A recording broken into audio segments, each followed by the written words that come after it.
মারাত্মকভাবে ক্ষতিগ্রস্ত হয়েছে।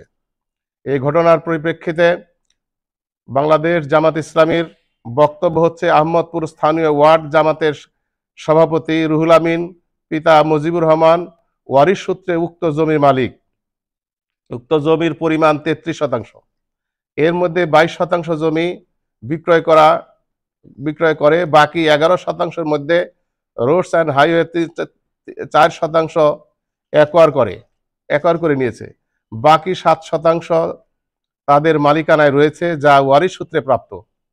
কিন্তু উক্ত 7% জমি আহমদপুর নোয়াপাড়া গ্রামের জোয়ারি ইউনিয়নের যুব দলের সাংগঠনিক সম্পাদক দুলাল, জাহাঙ্গীর, শাহ আলম, মুতালেব গং দীর্ঘদিন যাবৎ দখল করে রাখে।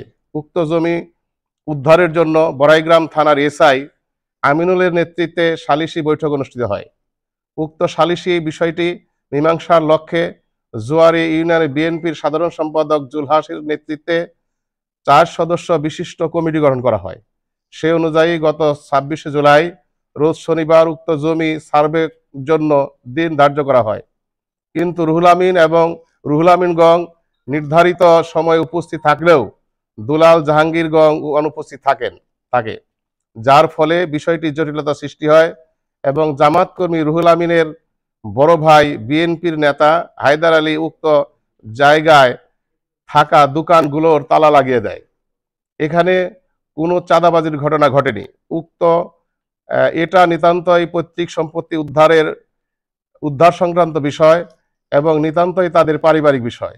এর সাথে কোনো রাজনৈতিক দল, বিশেষ করে বাংলাদেশ জামাত ইসলামীর ন্যূনতম কোনো সম্পর্ক নেই। বাংলাদেশ জামাত ইসলামীকে জড়িয়ে যে অসত্য বিভ্রান্তিকর খবর পরিবেশন করা হয়েছে তা অত্যন্ত দুঃখজনক।